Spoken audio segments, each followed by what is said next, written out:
Good morning students. Last lecture में ये question homework दिया था, हमने टेबुलेशन चालू किया था, एक क्वेश्चन किया था, थोड़ी बहुत थ्योरी देखी थी, उसके बाद ये क्वेश्चन भी होमवर्क दिया था एंड अभी ये क्वेश्चन सॉल्व करेंगे। आई होप सब ने सॉल्व करके रखा होगा, so please check it now and उसके बाद जो थोड़ी बहुत थ्योरी बची है रिगार्डिंग टेबुलेशन वो भी हम कंप्लीट कर लेंगे। So let us do it this question. क्या दिया था फिर से एक बार पढ़ लेते, डिस्कस कर लेते एंड सॉल्व करते। देखिए, in a trip organise by college there were 100 persons, तो टोटल 100 नंबर ऑफ पर्सन्स थे उसमें। The average cost works out to be 15.60 per head. ठीक है, अभी एक एक लाइन देखेंगे। अब average cost, how we find out average cost, अगर हमको देखना है वैसे तो average cost is equals to total cost upon total number of persons.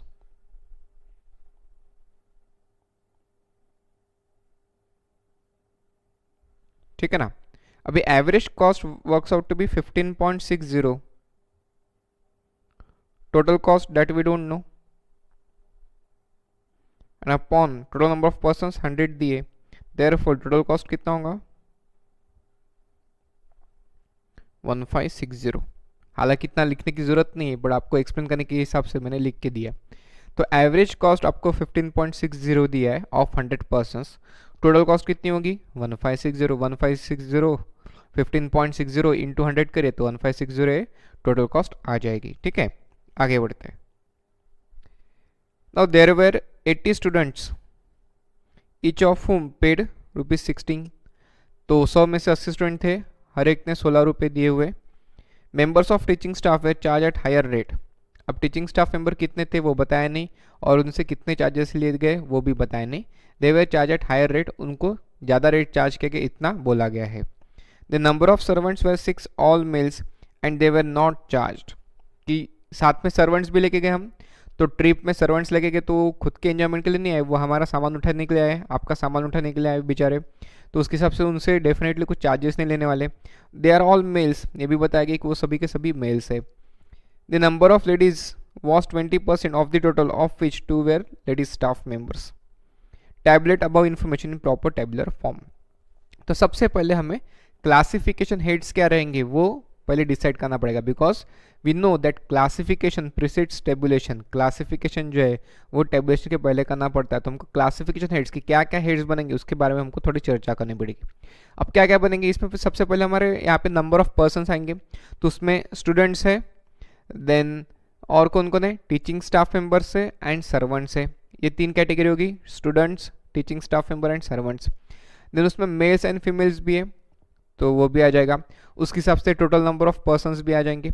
ठीक है, उसके बाद देन कॉस्ट भी है इन्वॉल्व। कॉस्ट एक पर्टिकुलर दिया हुआ है, स्टूडेंट्स का अलग, टीचिंग स्टाफ मेंबर्स को हायर रेट चार्ज किया गया है एंड सर्वेंट्स को कुछ भी चार्ज नहीं किया गया है, एंड उसके हिसाब से हमको टोटल कॉस्ट भी निकालना पड़ेगा। तो हम क्या करेंगे, हम सबसे पहले बॉडी ऑफ द टेबल बना लेंगे, उसके बाद फिर जो जो डेटा दिया है उसके ऊपर से उसमें फिल करते जाएंगे। ठीक है, तो हमारे क्लासिफिकेशन हेड्स क्या क्या हो गए, students, teaching staff members, servants, males females, total number of persons, then additionally cost per head and total cost. इतना बना हुआ है जो क्लासिफिकेशन हेड्स है, उसके हिसाब से हम बॉडी ऑफ द टेबल बना लेते हैं।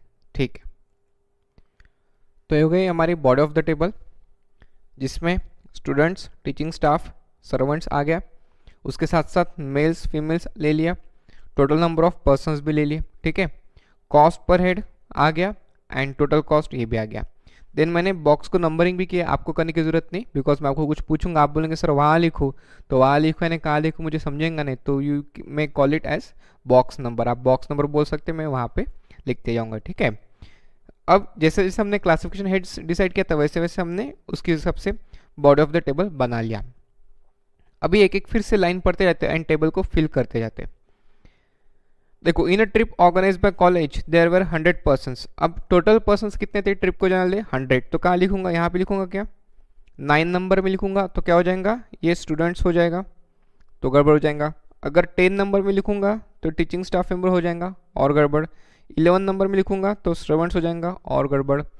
और यहाँ पे लिखूंगा तो कोई गड़बड़ नहीं, because total and total number of person बराबर मैच करते हैं।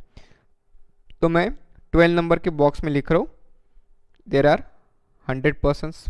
ठीक है, the average cost of those 100 persons is 15.60। तो cost per head for 100 persons कितनी आ रही, 15.60। तो टोटल कॉस्ट कितनी आ रही, 1560। ठीक है ना, ये तो पहले हमने कैलकुलेशन कर लिया, यहाँ पे भी कर सकते, कोई प्रॉब्लम नहीं। आगे बढ़ते हैं।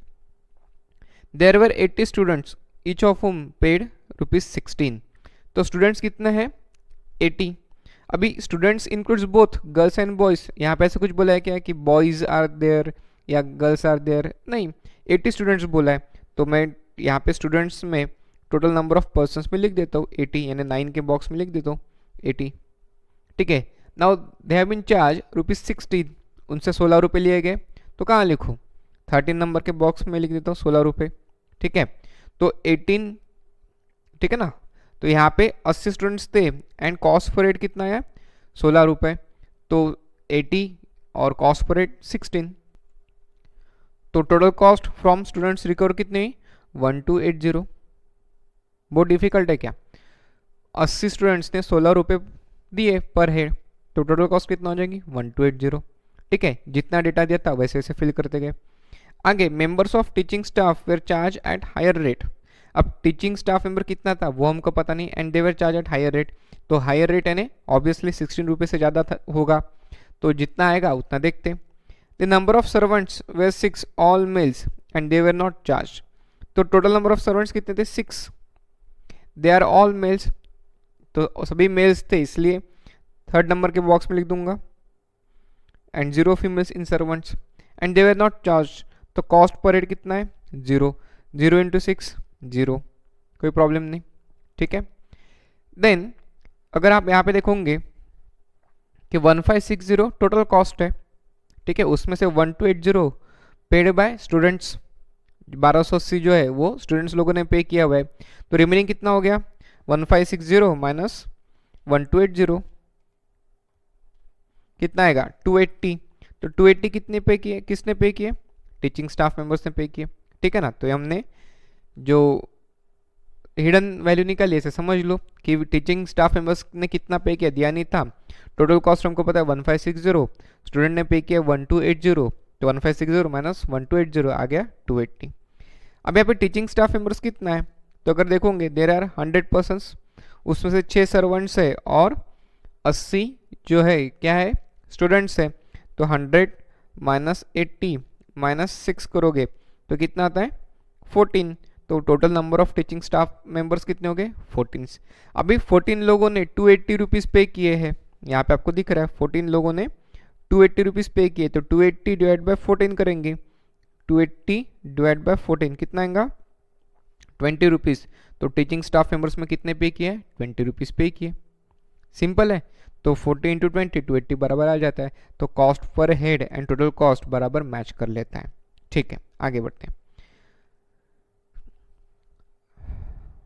The number of ladies was 20% of the total. अब यहाँ पे कॉमा होना चाहिए, ठीक है ना। The number of ladies was 20% of the total, यानी टोटल नंबर ऑफ पर्सन जो उसमें से 20% की कौन है, लेडीज है यानी फीमेल्स है। तो 100 अगर टोटल नंबर ऑफ पर्सन है तो 20 क्या हो जाएंगे, फीमेल्स। कहाँ लिखूँ, बॉक्स नंबर 8 में, यहाँ पे लिख दिया 20। देयरफॉर मेल्स कितने होंगे, 80। सिंपल है, तो वैसे से हम वैल्यूज निकालते जा रहे हैं। अब आगे क्या बोला है, of which total 2 were ladies staff members, यानी 20 में से 2 लेडीज स्टाफ मेंबर्स है। फिर से पढ़िए, the number of ladies was 20% of the total, there are 100 person, उसमें से 20% लेडीज है, तो 100 में से 20 are females. Of which 2 were ladies staff members, कि उसमें से 2 जो है वो लेडीज टीचिंग स्टाफ मेंबर है। तो 20 में से 2 जन टीचिंग स्टाफ मेंबर्स में आ रहे हैं, तो 20 में से 2 जन अगर लेडीज टीचिंग स्टाफ मेंबर है तो रिमेनिंग क्या हो गए, गर्ल्स हो गए। तो 20 माइनस 2 कितने हो जाएंगे, 18। ये क्या हो जाएगा, गर्ल्स हो जाएगा। सिंपल है, तो हमको ये भी हिडन वैल्यूज पता चल जाएगी। अभी देख सकते हैं आगे कि 14 में से 2 आर लेडीज स्टाफ मेंबर्स, तो रिमेनिंग 12 क्या हो जाएंगे, मेल्स स्टाफ मेंबर्स या जेंट्स स्टाफ मेंबर्स। ठीक है, आगे बढ़ते। 80 में से 18 गर्ल्स है, 80 में से 18 गर्ल्स है, तो रिमेनिंग 62 क्या हो जाएंगे, बॉयज़ हो जाएंगे। तो यहाँ पे बॉयज़ आ गए 62। ठीक है, now we have completed our table. इसमें से काफ़ी हमको इन्फॉर्मेशन भी मिली, हिडन इन्फॉर्मेशन भी मिली कि number of boys, number of girls मिल गए, gents teaching staff members, ladies teaching staff members वो भी मिल गया, then total number of males, total number of females वो भी मिल गए, कॉस्ट पर हेड स्टूडेंट्स के लिए, टीचिंग स्टाफ मेंबर्स के लिए, वो टीचिंग स्टाफ मेंबर्स की cost per head which is higher than students वो भी पता चल गई। तो इस तरीके से सारा टेबल कंप्लीट हो गया। अब यहाँ पे इन्फॉर्मेशन एट अ ग्लांस, सारी इन्फॉर्मेशन एट अ ग्लांस मिल रही है, इजी टू अंडरस्टैंड। ये सारी चीज़ें यहाँ पे जो भी अपन ने ऑब्जेक्टिव्स देखे थे टेबुलेशन के वो सारे कंप्लीट हो रहे हैं। अभी इसके साथ साथ हम कंटेंट्स भी देखते हैं कि टेबुलेशन के क्या क्या कंटेंट्स होने चाहिए, वो भी हम देखते हैं। चलिए देखते हैं कंटेंट्स ऑफ टेबल। जैसे हमने पहले देखा था rules to be followed for tabulation, now हम देख रहे हैं कंटेंट्स क्या होने चाहिए। A table number should always be numbered, sorry, the table should always be numbered for easy identification and reference in future. कि आप जो भी टेबल बनाओगे उसको नंबरिंग देना चाहिए for easy identification and reference in future. तो आपने दिया नहीं होगा तो आप उसको नंबर दे दीजिएगा। Then title of the table, a table should be given suitable title. कि आप जो भी टाइटल देना चाहोगे it should be suitable as per the data given, जो भी डेटा दिया उसके हिसाब से सुटेबल टाइटल देना चाहिए। Title is the description of contents of the table, it should B clear, brief and self explanatory. Self explanatory होना चाहिए। तो हमने टाइटल दिया है क्या, नहीं दिया तो दे देते। टाइटल यहाँ पे क्या देंगे, कॉलेज ट्रिप।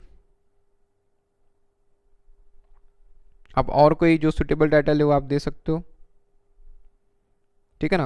या ऐसा भी कर सकते cost data regarding college trip, या कॉलेज ट्रिप ऐसे टाइटल भी दे सकते हैं। टेबल नंबर देना है तो टेबल नंबर दे देते हैं।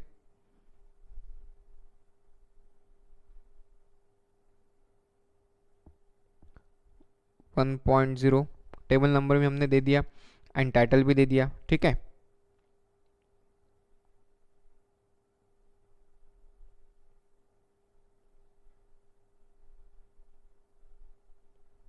चलिए ठीक है, आगे बढ़ते।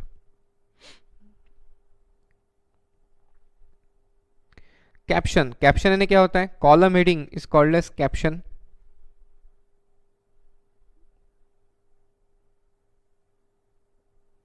Column heading is called as caption, वो हमने देखा था। देन स्टब्स यानी रो हेडिंग, जो हॉरिजॉन्टल रो हेडिंग रहता है that is called as stubs, वो हमने लास्ट इसमें देखा था।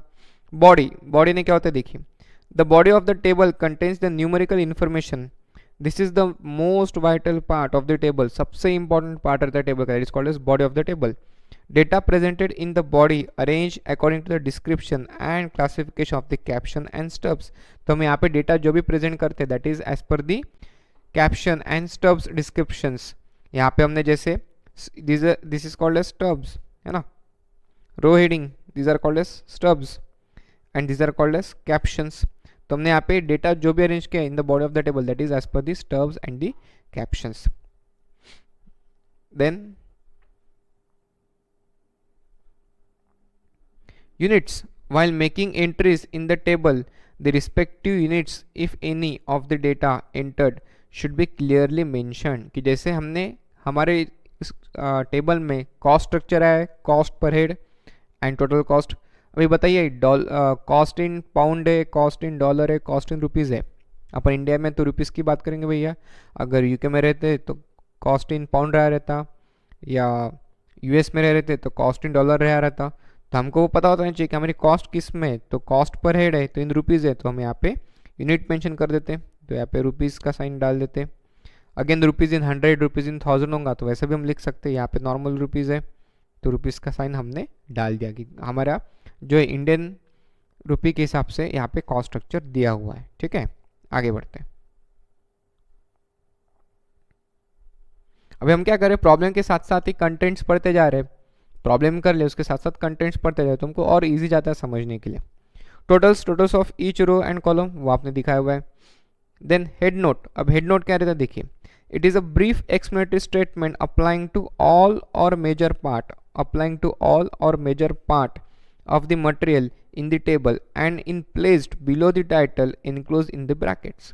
कि हेड नोट जो है अगर आपको देना है तो आप below the title above the body of the table आप ब्रैकेट्स में हेड नोट दे सकते हो। कैसे दे सकते हैं देखिए, जैसे यहाँ पे टाइटल है, टाइटल और बॉडी के बीच में, तो यहाँ पे चाहे तो आप head notes which gives brief explanation regarding major और all part of the table, तो यहाँ पे आप head notes mention कर सकते हो अगर चाहिए होगा तो।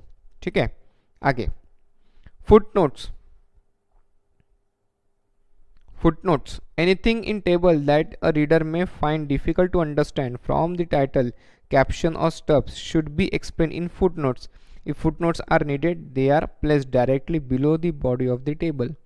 कि अगर आपको कुछ पर्टिकुलर पार्ट के बारे में या कुछ पर्टिकुलर फिगर के बारे में आपको कुछ एक्सप्लेनेशन देना है जो हो सकता है रीडर को या यूजर ऑफ द टेबल को समझे ना, तो उस केस में आप फुटनोट्स दे सकते हो। अपने इसमें ऐसा कुछ है क्या, है शायद तक के। देखिए यहाँ पे सारे वर्टिकल, जैसे नंबर ऑफ पर्सन्स में वर्टिकल टोटल या हॉरिजॉन्टल टोटल मैच हो रही है। ठीक है, कॉस्ट में भी टोटल कॉस्ट में वर्टिकल टोटल मैच हो रही है, पर अगर कॉस्ट पर हेड है तो 16 प्लस 20 इक्वल्स टू 15.60 होगा क्या, नहीं। ये क्यों नहीं होगा, बिकॉज दिस इज, ये क्या है, ये भी एवरेज कॉस्ट है, 16 भी एवरेज कॉस्ट है, 20 भी एवरेज कॉस्ट है एंड 15.60 भी एवरेज कॉस्ट है। तो 15.60 एक बेसिकली क्या है, ये कंबाइंड मीन है। हम आगे सेकंड चैप्टर में कंबाइंड मीन पढ़ने वाले, तो 15.60 is nothing but combined mean, इसलिए हम डायरेक्टली यहाँ पे एडअप नहीं कर सकते। We can not make the sum of averages. हम एवरेजेस की सम कर सकते हैं क्या, नहीं कर सकते। जैसे 16 ये क्या है, 16 ये जो है ये एवरेज कॉस्ट फॉर स्टूडेंट्स है, this is average cost 20 rupees जो है, this is average cost for teaching staff member है। तो we can not just simply make the sum of averages. क्यों नहीं कर सकते, एक दूसरा एग्जाम्पल लेते समझने के लिए, बहुत ही सिंपल है कि आपको सपोज अपने क्लास में average height of girls, average height of girls suppose दिया है 4 फीट। ठीक है ना, अब बुरा मत मानो, कोई बोलेंगे नहीं मेरी हाइट ज़्यादा है करके, मैं 5.5 हूँ, अरे होंगे ना आप, मैं क्या मना कर रहा। I am saying average height, average means किसी एक का नहीं, सबका मिला के एवरेज हाइट जो आ रहा है वो 4 फीट आ रहा है। Then average height of boys, हमारे क्लास के बॉयज़ की जो एवरेज हाइट है वो सपोज 5 फीट है। अगेन चिल्लाना नहीं, कोई बोलेगा अरे सर हम तो 6 फीट है, अरे हो ना, मैं क्या मना कर रहा, बट ये एवरेज है ना, तो एवरेज यानी किसी सिंगल पर्सन की वैल्यू है क्या, नहीं, it represent the whole students, it represent the whole boys of our class. ठीक है ना, तो वो एवरेज कम्स 5 फीट। अगर हमने इसके ऊपर से पूछा कि what is the average height of students in the class,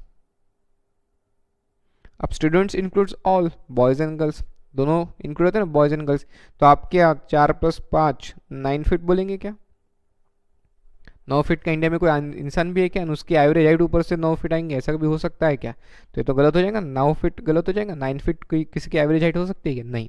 तो this are given as average, तो you can not simply make sum of the averages, आप एवरेज की सम नहीं कर सकते, तो उसके लिए हमको क्या निकालना पड़ता है, कंबाइंड एवरेज, जो हम सेकंड चैप्टर में पढ़ेंगे।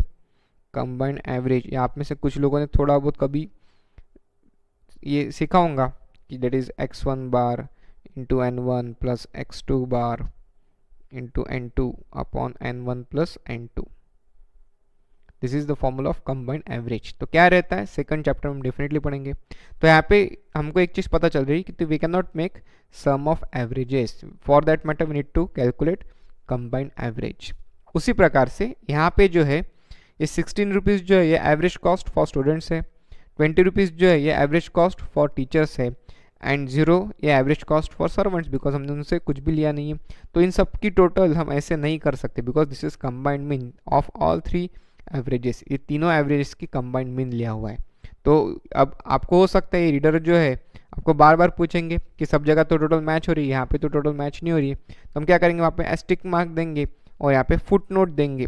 फुट नोट कहाँ देते हम, बॉडी ऑफ द टेबल के नीचे फुट नोट देंगे, क्या देंगे, नोट कि इट इज कंबाइंड मीन डाल देंगे, it is combined mean.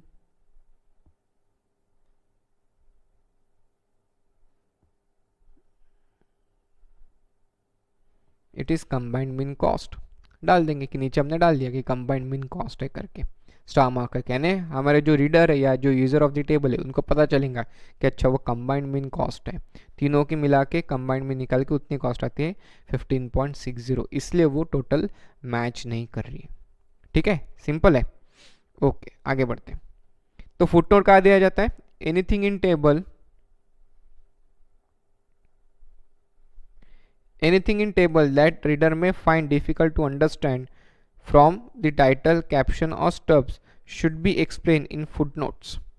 If footnotes are needed, they are placed directly below the body of the table, कि body of the table के नीचे वो place किया जाता है।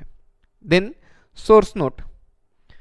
In most cases, footnotes are used to mention the source of the data, especially in case of secondary data.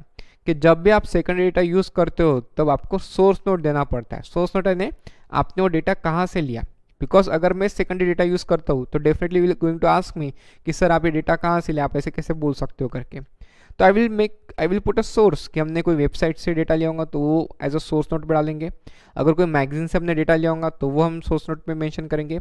हमने जहाँ से भी सेकेंडरी डेटा को यूज़ किया होगा वहाँ पे हमको सोर्स देना ज़रूरी है। तो चाहे हम टेबुलेशन कर रहे हैं या कोई भी डेटा प्रेजेंटेशन कर रहे हैं, जहाँ पे भी हम सेकेंडरी डेटा का यूज़ करते हैं वहाँ पे हम सोर्स नोट बताते हैं कि हमारे डेटा का सोर्स क्या है, वो डेफिनेटली बताते हैं। अब हमारे टेबल में ये डेटा हमारा खुद का है ना, हमारे खुद के कॉलेज का है, तो आप सोर्स नोट देने की ज़रूरत है क्या?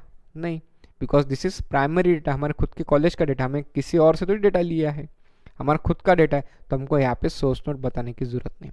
And most of the time this foot notes is use as source note, foot note को एज अ सोर्स नोट करके यूज़ किया जाता है। ठीक है, तो यहाँ पे हमारा प्रॉब्लम कंप्लीट हो जाता है with the contents of table. I hope सभी को समझ गया होगा। आपका भी प्रॉब्लम ऐसा ही बना होगा, आपने जो सोल्यूशन निकाला होगा वो ऐसे ही किया होगा, तो उसमें कोई गलती शायद तक की नहीं होंगी। अगर कोई गलती भी होंगी तो कोई प्रॉब्लम नहीं, आपको सीख ही मिलेंगी उससे। अगर गलत हुआ होगा तो आपने यहाँ से समझ लिया होगा कि कैसे करना पड़ता है, अगर सही हुआ होगा तो definitely it will boost your confidence, आपका कॉन्फिडेंस बढ़ा होगा। तो दिस इज़ इनफ, इसमें और कोई ज़्यादा वेरिएशंस तो नहीं आते टेबुलेशन के टाइम पे। एक तो obvious thing, one is obvious thing कि आपको एमसीक्यू बेस्ड क्वेश्चन है तो उसमें से कुछ क्वेश्चंस पूछे जाते हैं, पूरा टेबल तो ड्रॉ करने के लिए आने नहीं वाला है पेपर में, लेकिन इसके रिगार्डिंग कुछ ना कुछ क्वेश्चंस पूछे जाते हैं। तो हम जब ऑब्जेक्टिव्स करेंगे फर्स्ट चैप्टर में, जब भी हम ऑब्जेक्टिव्स करेंगे तो उसके बारे में आपको पता चलेगा कि कैसे क्वेश्चंस पूछे जाते हैं। तो for answering MCQ pattern questions we should know the complete picture, हमको कंप्लीट पिक्चर पता होनी चाहिए, इसलिए हमने एक डिटेल में प्रॉब्लम कर लिया है। उसके ऊपर से वो कैसे भी क्वेश्चंस पूछे तो we should definitely able to answer those question, तो इसलिए हमको एक कंप्लीट क्वेश्चन करना ज़रूरी है। ठीक है, तो ये हमने कंटेंट्स ऑफ टेबल देख लिए, that is table number, title of the table, caption, stubs, body of the table, then units, totals, head note, foot note and lastly source note, ये हमने देख लिया। ये एक फॉर्मेट है, अगर जैसे टेबल बनाना है तो एक जस्ट ड्राफ्ट फॉर्मेट है कि title, prefatory note, head note is also known as prefatory notes, अपने ध्यान में रखना है। Then box head, column, caption, stubs and foot note, source note, एक ड्राफ्ट पार्ट है। ठीक है, तो चलिए अभी हम types of table, last part about tabulation, types of table क्या रहते हैं उसके बारे में जानते हैं। Now there are following types of table. First is general purpose table. वो क्या है देखिए, it contain information to be used by public in general. तो जनरली पब्लिक के लिए हमको जो भी इन्फॉर्मेशन देना है जनरल पर्पस के हिसाब से, तो उसको हम बोला जाता है general purpose table. These are published by RBI and similar government agencies. तो ऐसा data which is in tabular form which is for the general public, for the use of general public, तो that table is called as general purpose table. आगे specific purpose table, made for particular purpose और of और organisation itself. For example table showing market survey report for a particular product of x, कि हमने कोई particular product of x के लिए बनाया हुआ है बाय ऑर्गेनाइजेशन इटसेल्फ या मेड फॉर पर्टिकुलर पर्पस और ऑर्गेनाइजेशन इटसेल्फ, ऑर्गेनाइजेशन ने खुद नहीं, जैसे हमने हमारे कॉलेज का ट्रिप का टेबल बनाया हुआ है तो वो हमारे खुद के लिए ना, हमको इसको न्यूज़पेपर में पब्लिश नहीं करने वाले या कोई मैगजीन में नहीं देने वाले, जनरल पर्पस के लिए नहीं या पब्लिक के यूज़ के लिए नहीं है। अगर करेंगे भी तो पब्लिक क्या करेंगे उसका, तो that table is called a specific purpose table, हमने हमारे यूज़ के लिए बनाया हुआ है, पर्टिकुलर यूज़ के लिए बनाया हुआ है। Primary table made from the data originally collected for some purpose, तो हमारा जो टेबल था हमने ओरिजिनल डेटा कलेक्ट करके फिर उसको हमने टेबुलर फॉर्म में किया हुआ है डेटा को, तो that is nothing but primary table. And secondary table based on interpretations and analysis of primary data, the data presented here is called as derived data. तो secondary table is based on interpretation analysis of primary data, तो अगर हमने कुछ analysis किया होगा या कुछ interpretation किया होगा प्राइमरी डेटा का, उसके ऊपर से हमने टेबल बनाऊंगा, तो that table is called as secondary table. So there are only 4 types of table, one is general purpose table, another specific purpose table, third primary table and fourth secondary table. तो हमारा जो table है, हमने अभी जो problem किया college trip वाला, वो क्या हो जाएगा, specific purpose table plus primary table, दोनों भी है, बिकॉज उसमें जो डेटा यूज़ किया वो हमारा प्राइमरी डेटा था, हमारा खुद का डेटा था, तो that is nothing but primary table and specific purpose table. Clear है सभी को, पक्का, ठीक है। तो यहाँ पे हमारा टेबुलेशन वाला पार्ट एंड हो जाता है, हमने rules to be followed for tabulation वो भी देखा, देन कुछ प्रॉब्लम्स भी किए, कंटेंट्स ऑफ द टेबल वो भी डिस्कस कर लिया, एंड टाइप्स ऑफ टेबल वो भी डिस्कस कर दिया। तो हमने डेफिनेशन देखा था कि statistics is a science which deals with collection of data, वो हमारा हो चुका है। क्लासिफिकेशन एंड टेबुलेशन, उसमें से हमने सेकंड पार्ट कर लिया है, tabulation. Now we are going to discuss with the classification, कि क्लासिफिकेशन कैसे किया जाता है डेटा का, उसके बारे में बात करेंगे। उसको बहुत अच्छे तरीके से समझना है, डिटेल में समझना है, उसके बेसिस पे आगे हमको एनालिटिकल पार्ट भी समझना है, ठीक है। तो let us continue with the classification of the data. Now classification of data, कि डेटा को क्लासीफाई कैसे किया जाता है, अलग अलग टाइप में क्लासिफिकेशन कर सकते हम डेटा को, तो क्या रहता है देखते हैं, चलिए। The grouping of data into smaller group, each group having item of similar attributes, तो यहाँ पे हम ग्रुपिंग कर रहे हैं ऑफ डेटा का इनटू स्मॉलर ग्रुप, और हर एक ग्रुप में सिमिलर एट्रीब्यूट्स का डेटा को हम कलेक्ट करते जा रहे हैं या ग्रुप करते जा रहे हैं, that is called as classification of data. Now there are basically 4 types of classification, कौन से, एक है geographical, it is also known as spatial classification, उसको हम क्या बोलते हैं, स्पेशल क्लासिफिकेशन बोला जाता है। तो ये नाम याद रखना, जियोग्राफिकल या spatial classification, which is made with respect to place like country state, तो कंट्री वाइज पॉपुलेशन कितनी है, स्टेट वाइज पॉपुलेशन कितनी है, या कंट्री वाइज पॉवर्टी कितनी है, स्टेट वाइज पॉवर्टी कितनी है, तो अपन ऐसे जियोग्राफिकल लोकेशन वाइज हम क्लासीफाई कर सकते हैं डेटा को। तो हो गया geographical, it is also known as spatial classification. Another chronological या temporal classification based with respect to time, जब हम डेटा को टाइम वाइज कलेक्ट करते हैं या डेटा को टाइम वाइज क्लासीफाई करते हैं, तो that is called as chronological या टेम्परल क्लासिफिकेशन। जैसे आप अकाउंटेंसी में जो भी अकाउंटिंग एंट्री पास करते हो, तो वो डेट वाइज पास करते हो ना, ऐसा नहीं जो चाहिए वो डेट की एंट्री पास कर दी, जिस दिन का ट्रांजैक्शन है वो डेट की अपन एंट्री पास करते, भले हम थोड़ा लेट एंट्री पास कर रहे, कि जैसे कल बैंकिंग ट्रांजैक्शन हुआ और आज उसकी अकाउंटिंग एंट्री पास करें, तो आज के डेट में थोड़ी करते, जो डेट का ट्रांजैक्शन है वो डेट का अकाउंटिंग एंट्री पास करना चाहिए। तो हम वहाँ पे डेटा को कैसे क्लासीफाई कर रहे हैं, on the basis of chronological या temporal order. Third is quantitative classification, जिसके साथ हमें डील करना है स्टैटिस्टिक्स में, because basically statistics tools deals with quantitative data, तो हमको क्वांटिटेटिव क्लासिफिकेशन के साथ डील करना है based on numerical units. And lastly qualitative classification, which is based on characteristics like attributes which cannot be measured in units like underweight, fit, overweight, etc. तो हम attributes के basis पे जब हम classification करते हैं, so that is called as qualitative classification. Now within qualitative classification there are two things. One is simple classification, it is also known as two-fold classification, yeah, it is also known as dichotomous classification. तो उसको दो प्रकार के qualitative classification होते हैं, एक होता है simple classification which is also known as two fold classification, it is also known as dichotomous classification. अब ये क्या होता है, if the data is classified only into 2 categories according to the presence और एब्सेंस ऑफ वन एट्रीब्यूट, कि one attribute के basis पे अगर डेटा को हम क्लासीफाई कर रहे हैं into 2 things, into 2 categories, so that is called as two-fold classification, या it is also known as simple classification, या it is also known as dichotomous classification. Like if you are classifying people या population on the basis of gender, like males या females, तो यहाँ पे एक attribute हो गया जेंडर, उसके बेसिस हम डेटा को या डेटा ऑफ पॉपुलेशन लोगों को क्लासिफाई कर रहे हैं आइदर मेल्स या फीमेल्स में, सो that is on the basis of one gender.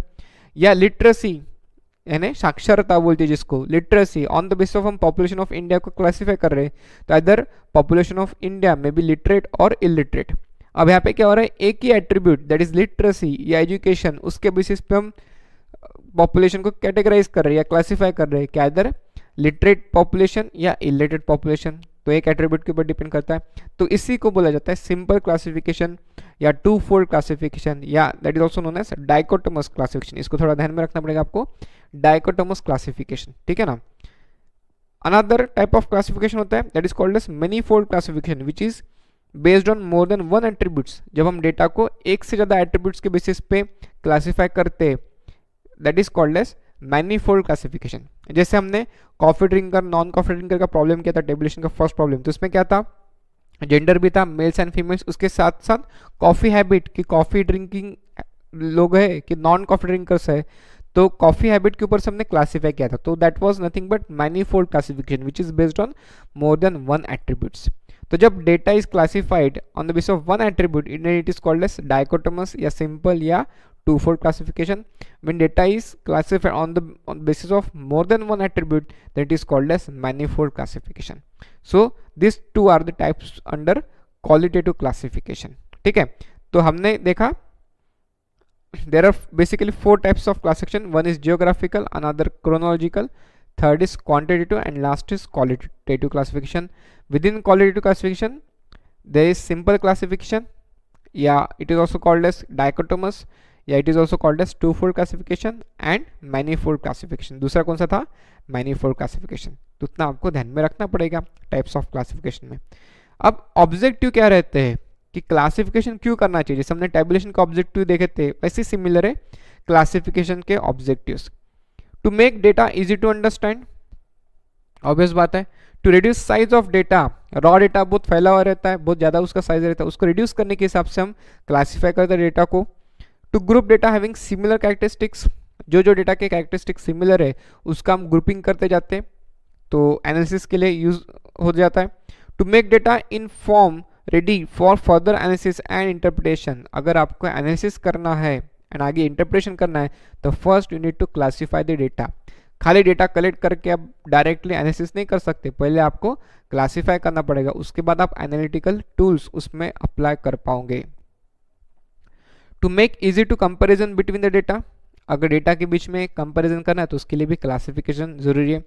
To represent significance of data, data का क्या सिग्निफिकेंस है, whether that data is important और नॉट, वो आपको क्लासिफिकेशन से समझेगा. खाली रॉ डेटा कलेक्ट करके रखा है उसके आगे क्या, तो उसके आगे हमको क्लासिफिकेशन करना पड़ेगा, फिर हम एनालिटिकल टूल्स लगा के उसका कुछ एनालिसिस करेंगे, उसके समझेंगे कि हमारा वो डेटा सिग्निफिकेंट है क्या, हमारे लिए कुछ काम का है क्या, हमारे लिए कुछ सिग्निफिकेंट है क्या, ये हमको उसके ऊपर से समझेगा.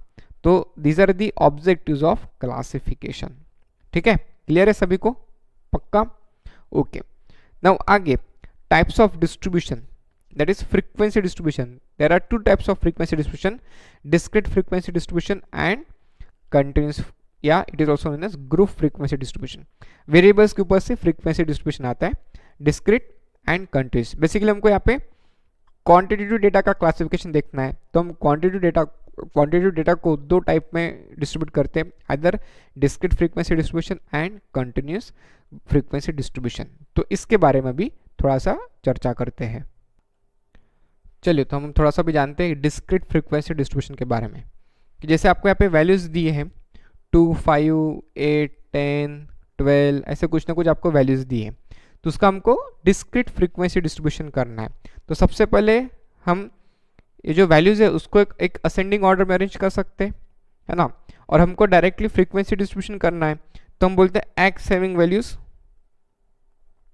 अब इसको हम जनरली असेंडिंग ऑर्डर में अरेंज करते हैं कि पहली वैल्यू 2, उसके बाद कौन सी है 5, उसके बाद कौन सी है 8, उसके बाद कौन सी है 10, उसके बाद कौन सी है 12. तो यहाँ पे डिस्क्रीट क्यों बोल रहे हैं हम, बिकॉज हमारी x जो वैल्यू है ये पर्टिकुलर वैल्यूज ले रहा है, ऑल वैल्यूज नहीं ले रहा है ना, पर्टिकुलर वैल्यूज ले रहा है एट सेट ऑफ इंटरवल कि 2 के बाद 5, 5 के बाद डायरेक्ट 8, 8 के बाद डायरेक्ट 10, 10 के बाद डायरेक्ट 12। 2 और 5 में कितनी वैल्यूज आती है? 2 और 5 के बीच में कितनी वैल्यूज आती है? बोलिए बोलिए, 2 और 5 के बीच में कितनी वैल्यूज आती है? इनफाइनाइट कि 3? मैं डिफरेंस नहीं पूछ रहा हूँ, मैं आपको पूछ रहा हूँ 2 और 5 के बीच में कितनी वैल्यूज आती है? 2.1, 3, 3.1, 4, 4.22, कुछ भी। तो there are infinite values between 2 and 5, है ना। तो यहाँ पे मैं आपको डिफरेंस नहीं पूछ रहा, तो यहाँ पे एक्स टेकिंग वैल्यूज 2, 5, 8, 10, 12 ऐसे पर्टिकुलर वैल्यूज ले रहे हैं। देन हम यहाँ पे क्या करते हैं? टैली मार्क्स लगाते हैं। टैली मार्क्स यानी क्या? It's a method of counting in a block of 5, कि आपने पहले भी लगाए होंगे कि जैसे 1, 2, 3, 4, 5, है ना। फिर 1, 2, 3, 4, 5, 1, 2, यानी कितने हो गए टोटल? 5 और 5 10 और 2 12, इसका मतलब 12, 12 टैली मार्क्स लगाए। तो हम ऐसे टैली मार्क्स लगाते हैं एंड उसके ऊपर से हम क्या ऑब्टेन करते हैं? फ्रीक्वेंसी ऑब्टेन करते हैं। उसके ऊपर से हम फ्रीक्वेंसी ऑब्टेन करते हैं। तो चलिए हम टैली मार्क्स लगाते हैं एंड देखते हैं कितनी फ्रीक्वेंसी आती है। ठीक है, तो पहले हम टैली मार्क्स लगाने का काम कर लेते हैं, उसके बाद फ्रीक्वेंसी ऑब्टेन करते हैं। आपने पहले 8th 9th स्टैंडर्ड ऑलरेडी किया होगा, पर फिर से एक बार रिवाइज कर लेते हैं एंड फिर आगे इसमें को और डिटेल में पढ़ते हैं। कि जैसे पहली वैल्यू है 2, तो 2 के यहाँ पे टैली मार्क लगा दिया। मैं वर्टिकली जा रहा हूँ, कॉलम वाइज जा रहा हूँ। फिर है 12, तो 12 के इसमें टैली मार्क लगा दिया। फिर है 5, 5 के इसमें टैली मार्क लगा दिया। फिर है 10, 10 के इसमें टैली मार्क लगा दिया। तो फर्स्ट कॉलम हमारा हो गया। कॉलम वाइज जा रहा हूँ मैं, आप रो वाइज भी जा सकते हो, कॉलम वाइज भी जा सकते हो, कैसे भी चलेगा। फिर आ गई वैल्यू 5, 5 के यहाँ पे टैली मार्क लगाया। फिर आ गया 10, 10 के यहाँ पे अगेन एक टैली मार्क लगाया। फिर आ गया 2, और एक बार 2 आया, तो यहाँ पे भी टैली मार्क लगाया। सेकंड कॉलम हो गया। और आगे बढ़ते हैं, 8 वैल्यू है, तो 8 के पे टैली मार्क लगाया। फिर 10 वैल्यू है, 10 के यहाँ पे टैली मार्क लगा रहे। फिर अगेन 8 वैल्यू है, 8 के यहाँ पे टैली मार्क लगाया। फिर 5 आती है, तो वैल्यू 5 के यहाँ पे टैली मार्क लगा दिया। ठीक है, आगे बढ़ते हैं। 10 और एक बार 10 आया, तो ये 1 2 3 4 हो गया। अभी 5th ऐसा हो रहेगा, स्लैश मारेंगे। फिर 8 आया और एक बार 8 आया। ठीक है, देन 12 वैल्यू आई है, तो उसके यहाँ पे टैली मार्क लगाया। 5th वैल्यू आ रही है, उसके पे टैली मार्क लगा रहे। 8 वैल्यू आ रही है, तो 1 2 3 4 कंप्लीट हो गया, और एक स्लैश मार देते 8 एंड 5th, यहाँ पे भी टैली मार्क लगा दिए। ठीक है, तो हमने सारी टैली मार्क्स लगा लिए। अब इसके ऊपर से फ्रीक्वेंसी ऑब्टेन करते हैं। तो जितने नंबर ऑफ टैली मार्क्स है उसकी उतनी फ्रीक्वेंसी की 2 की फ्रीक्वेंसी कितनी हो गई यहाँ पे? 3। 5 की फ्रीक्वेंसी यहाँ पे 5 आ गई। 8 की भी फ्रीक्वेंसी 5 आ गई। 10 की भी फ्रीक्वेंसी 5 आ गई एंड 12 की फ्रीक्वेंसी 2 आ गई। तो ये हमने फ्रीक्वेंसी ऑब्टेन किया। अभी अगर आप इसकी फ्रीक्वेंसी की टोटल करोगे तो कितने कितने देखो, 5 3 15 और 3 18 और 2 20 बराबर 20। इसको हम क्या बोलते हैं? Summation F, summation of F, that is summation of frequency, which is nothing but total number of observation. N significance to N का मतलब क्या होता है? N means total number of observations.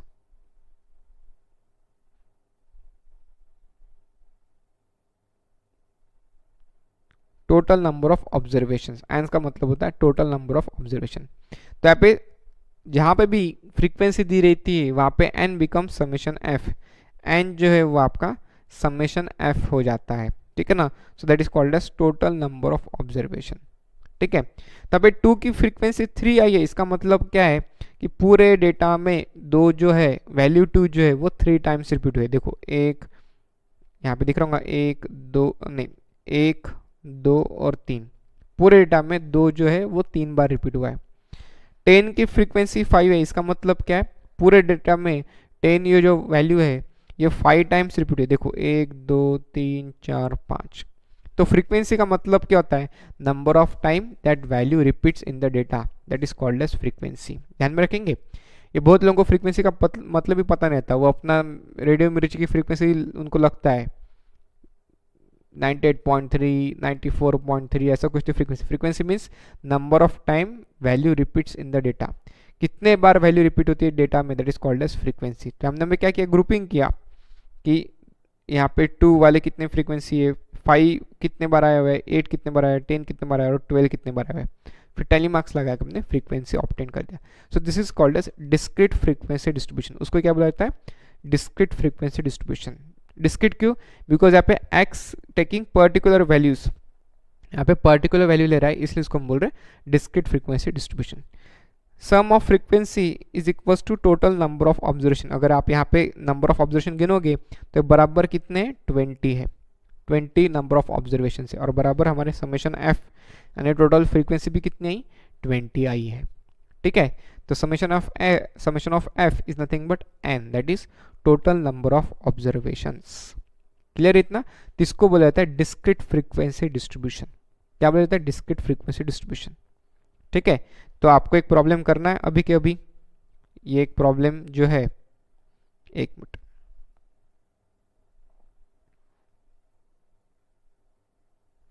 ये करना है, form a discrete frequency distribution from the following data. ये data दिया है, आप लिख लीजिए, वीडियोस को पॉज करिए, डेटा पूरा लिखिए और आप तुरंत अभी के अभी डिस्क्रीट फ्रीक्वेंसी डिस्ट्रीब्यूशन करिए। टाइमली मार्क्स लगाएंगे, उसके बाद से फ्रीक्वेंसी ऑब्टेन करेंगे। ठीक है ना, तो अभी के अभी करना है, वीडियो को पॉज करिए। आई होप आप कॉपी पेन पेंसिल हो गई साथ में, और फटाक से कॉपी निकालिए। 200 पेजेस की कॉपी मेंटेन करना है, उसमें वैल्यूज लिखिए और उसका फ्रीक्वेंसी डिस्ट्रीब्यूशन करिए। कौन सा करना है, डिस्क्रीट फ्रीक्वेंसी डिस्ट्रीब्यूशन करना है। ठीक है, चलिए करिए।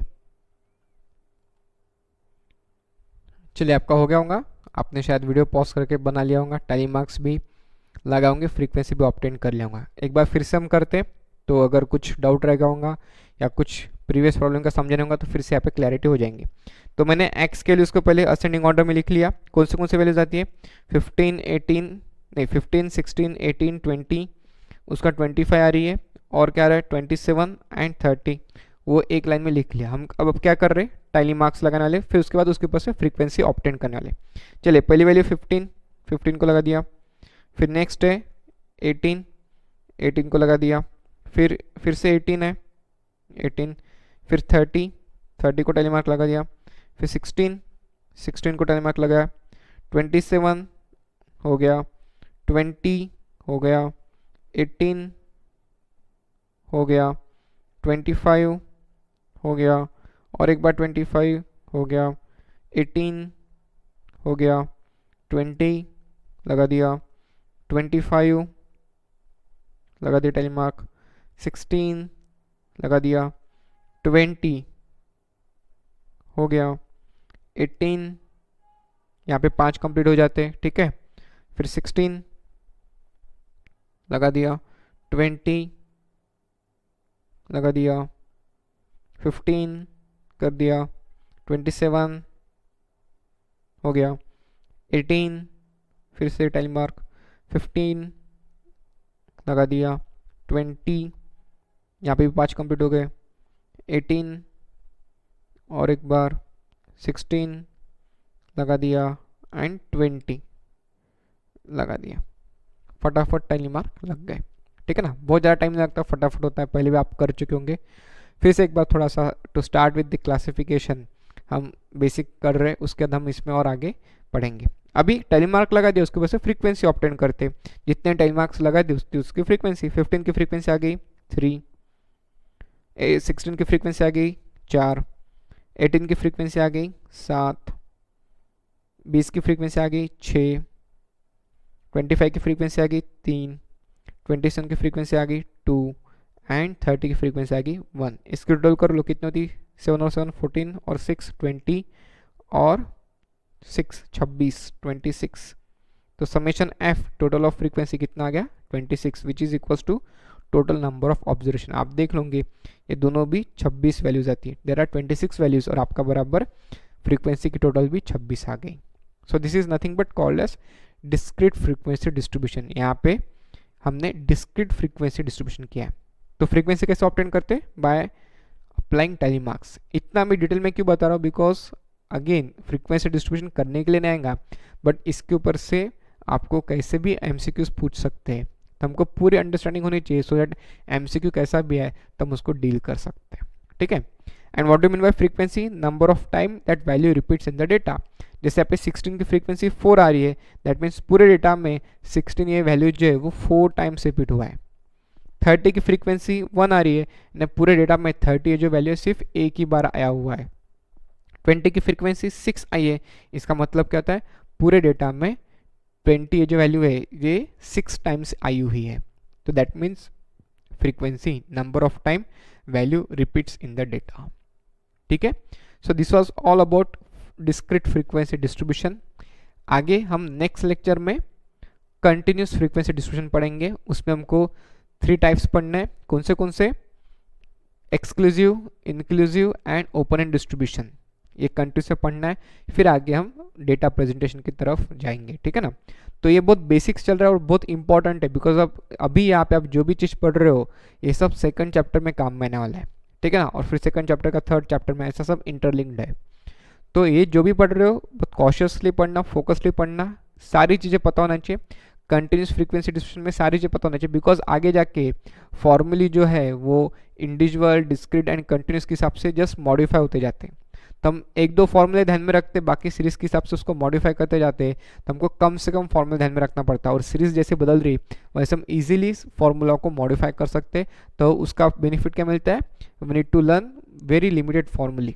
हमको बहुत कम से कम फॉर्मूले ध्यान में रखना पड़ता है। वैसी सीरीज जैसे जैसे बदल रही वैसे हम फॉर्मूला को मॉडिफाई करते जाते हैं। तो जैसे हम आगे पढ़ते जाएंगे वैसे आपको समझ आएगा। But for that matter we should have clear understanding of types of series, like discrete series, continuous series, within continuous, individual, then discrete, then within continuous there is inclusive, exclusive and open end। तो ये हमको पूरा अच्छे तरीके से पता होना चाहिए। ठीक है, चलिए आगे का नेक्स्ट लेक्चर में कंटिन्यू करते हैं। तब तक के बाय बाय, टेक केयर।